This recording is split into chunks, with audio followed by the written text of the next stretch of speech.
Hi all, good morning. ಬೆಳಗ್ಗೆ ಎದ್ದು ಪೂಜೆ ಎಲ್ಲ ಮುಗಿಸಿ ನಾನು ಮಧ್ಯಾಹ್ನ 12 ಗಂಟೆ ಅಷ್ಟೊತ್ತಿಗೆ 2 ದೋಸೆ ಪನ್ನೀರ್ ಗೊಜ್ಜನ್ನ ಮಾಡ್ಕೊಂಡು ತಿಂದ್ಕೊಂಡೆ. ನನಗೆ ಇವತ್ತು ಎಕ್ಸಾಮ್ ಇರೋದ್ರಿಂದ ತುಂಬ ನನಗೆ ಬೇರೆ ವ್ಲಾಗ್ ಎಲ್ಲ ಮಾಡೋಕ್ಕೆ ಆಗಿಲ್ಲ. ಸಾರಿ, ನಾನು ಓದ್ಕೊಳ್ತಾ ಇದ್ದೆ. ಜೊತೆಗೇ ನನಗೆ ಊಟ ಕೂಡ ಆಗಬೇಕು, 12 ಗಂಟೆಗೇ ಆಗಬೇಕು. ಬಿಕಾಸ್ ನಾನು ಎಕ್ಸಾಮ್ಗೆ ಹೊರಡ್ತಾ ಇದ್ದೀನಿ. ಇವಾಗ ನಾನು ಜಸ್ಟ್ ಹೊರಟೆ. ಮನೇಲಿ ಟೈಮ್ ನೋಡಿದರೆ 1 o'clock ಆಗಿದೆ. ನಾನು ಒಂದು ರೀಚ್ ಆಗೋಷ್ಟೇ 1:30 ಆಗುತ್ತೆ. ಎಲ್ಲ ಮುಗಿಸಿ ನಾನು ಮನೆಯೊಳಗೆ ಬಂದಿರೋದು 6:45ಗೆ. ನನ್ನ ಮಗನ ನಾನು ನನ್ನ ಫ್ರೆಂಡ್ ಮನೇಲಿ ಬಿಟ್ಟಿದ್ದೆ. ಬಂದ ತಕ್ಷಣ ಸ್ಟ್ರಾಂಗಾಗಿ ಒಂದು ಕಾಫಿ ಕುಡಿದೆ. ಅದಾಗಿ ನಾನು ಕುಕ್ಕಿಂಗಿಗೆ ರೆಡಿ ಮಾಡ್ಕೊಳ್ತಾ ಇದ್ದೀನಿ. ಸುವರ್ಣ ಗೆಡ್ಡೆ ಮತ್ತು ತಡಗುಣಿ ಕಾಳು, ಹಸಿ ಅಲ್ಲ ಒಣಗಿರುವಂಥದ್ದು, ಅದನ್ನ ನೆನೆಸಿಟ್ಟು ಹೋಗಿದೆ. ಇದು ಎರಡನ್ನೂ ಹಾಕಿ ನಾನೊಂದು ಗ್ರೇವಿ ಮಾಡ್ತಾಯಿದ್ದೀನಿ.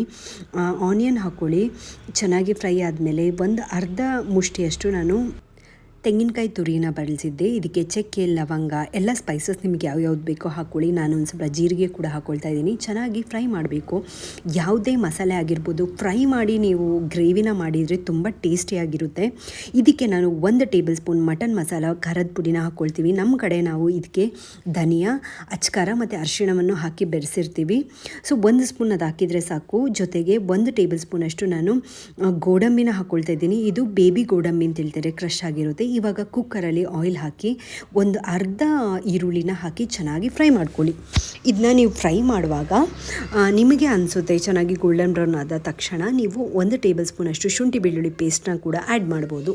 ನಾನು 1 ಟೇಬಲ್ ಸ್ಪೂನ್ ಹಾಕಿದ್ದೀನಿ. ಇದಾದ ನಂತರ 3 ಟೊಮೆಟೊನ ಪ್ಯೂರಿ ಮಾಡ್ಕೊಂಡಿದ್ದೆ, ಅದನ್ನು ಕೂಡ ಆ್ಯಡ್ ಮಾಡಿ ಚೆನ್ನಾಗಿ ಫ್ರೈ ಆಗಬೇಕು. ಅದಾದ ನಂತರ ಸುವರ್ಣಗೆಡ್ಡೆನ ಚಿಕ್ಕದಾಗಿ ಹೆಚ್ಕೊಂಡು ನೀರಲ್ಲೇ ನೆನೆಸಿಟ್ಟಿದ್ದೆ, ಅದನ್ನು ಆ್ಯಡ್ ಮಾಡಿ ಇದು ಒಂದು ಸ್ವಲ್ಪ ಫ್ರೈ ಆದಮೇಲೆ 1 ಚಿಟಿಕೆ ಅರಿಶಿಣ ಹಾಕಿ ಕಲರ್ಗೆ ನಾನು Kashmiri chilli powder 1 table spoon ಹಾಕ್ತಾಯಿದ್ದೀನಿ. ಸೊ ಇದು ಜಸ್ಟ್ ಕಲರ್ಗೋಸ್ಕರ ಮಾತ್ರ ಬೆಳೆಸಿರೋದು. ಒಂದು ಸ್ವಲ್ಪ ಉಪ್ಪು. ಇದಾದ ನಂತರ ನೆನೆಸಿಟ್ಟಿರುವ ತಡಗುಣಿ ಕಾಳನ್ನ ಕೂಡ ಹಾಕ್ಕೊಳ್ಳಿ. ಅದನ್ನು ಕೂಡ ಹಾಕಿ ಚೆನ್ನಾಗಿ ಫ್ರೈ ಮಾಡಬೇಕು. ಇಷ್ಟೆಲ್ಲ ಚೆನ್ನಾಗಿ ಫ್ರೈ ಆದಮೇಲೆ ಈಗ ಮಸಾಲೆ ತಣ್ಣಗಾಗಿರುತ್ತೆ, ಅದನ್ನ ಮಿಕ್ಸಿಯಲ್ಲಿ ರುಬ್ಬಿ ಆ ಮಸಾಲೆನ ಕೂಡ ಹಾಕ್ಕೊಳ್ತಾ ಇದ್ದೀನಿ. ನೀವೀಗ ನೋಡ್ತಾ ಇರ್ಬೋದು, ಇಷ್ಟೇ ಸಾಕು ಮಸಾಲೆ, ತುಂಬ ಬೇಡ. ತುಂಬ ಮಸಾಲೆ ಐಟಮ್ ತಿನ್ನಬಾರ್ದು ಅಂತೇಳಿ ನಾನು ಇದೊಂದು 2 ಟೈಮ್ಗೆ ಆಗಿ ಖಾಲಿ ಆಗಿಬಿಡಲಿ ಅಂತ ಸ್ವಲ್ಪನೇ ಕ್ವಾಂಟಿಟಿ ಮಾಡ್ತಾಯಿದ್ದೀನಿ. ಇವಾಗ ನಮ್ಗೆ ಎಷ್ಟು ಬೇಕಷ್ಟು ನೀರು ಹಾಕ್ಕೊಳ್ಳಿ. ನೀವೊಂದು ಸ್ವಲ್ಪ ಟೇಸ್ಟ್ ಕೂಡ ನೋಡ್ಬೋದು. ಉಪ್ಪು ಬೇಕಂದರೆ ಬಳಸಿ. ನಾನು ನೀರು ಹಾಕಿ ವಿಶಿಲ್ ಹಾಕೋಕ್ಕೆ ಬಿಟ್ಬಿಡ್ತಾ ಇದ್ದೀನಿ. ನಿಯರ್ಲಿ ಒಂದು 2 ವಿಶಿಲ್ ಬಿಡ್ತೀನಿ ನಾನು, ಸಾಕು. ಬಿಕಾಸ್ ನೆನೆಸಿದ್ದೀವಿ ಅಲ್ವಾ, ಅದೆರಡೂ ಚೆನ್ನಾಗಿ ಅನಿಸುತ್ತೆ, ಸಾಕು. ಇದಾದ ನಂತರ ಓಪನ್ ಮಾಡಿ ನೋಡಿದರೆ ಸಖತ್ತಾಗಿರೋ ಗ್ರೇವಿ ರೆಡಿಯಾಗಿದೆ. ಸೊ ತುಂಬ ಟೇಸ್ಟಿಯಾಗಿತ್ತು. ಇವಾಗ ನಾನು ಫೈನಲ್ ಟಚಪ್ಗೋಸ್ಕರ ಒಂದು ಸ್ವಲ್ಪ ಕೊತ್ತಂಬರಿ ಸೊಪ್ಪನ್ನ ಹಾಕಿ ಅದನ್ನು ಗಾರ್ನಿಷ್ ಮಾಡ್ತಾಯಿದ್ದೀನಿ.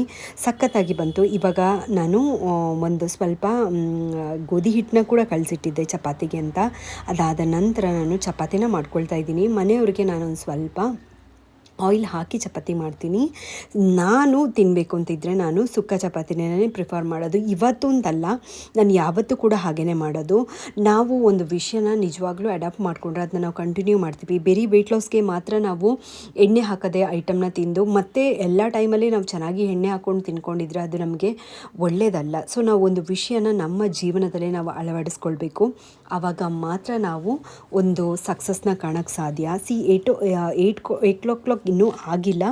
7:45ಗೆಲ್ಲ ನಂದು ಕುಕ್ಕಿಂಗ್ ರೆಡಿ ಆಯಿತು. ನಾನು ಬೇಗ ತಿನ್ಕೊಂಡು ಓದ್ಕೊಳ್ಬೇಕು ಅಂತೇಳಿ ಬೇಗ ತಿನ್ಕೊಳ್ತಾ ಇದ್ದೀನಿ. ಮನೆ ಮಾತ್ರ ಸಿಕ್ಕಾಪಟ್ಟೆ ಗಲೀಜಾಗಿದೆ. ಇವಾಗ ನಾನು ಅಡುಗೆ ರೂಮ್ನ ಕ್ಲೀನ್ ಮಾಡಿ ನನ್ನ ಡೇನ ಎಂಡ್ ಮಾಡ್ತಾ ಇದ್ದೀನಿ. Thank you all.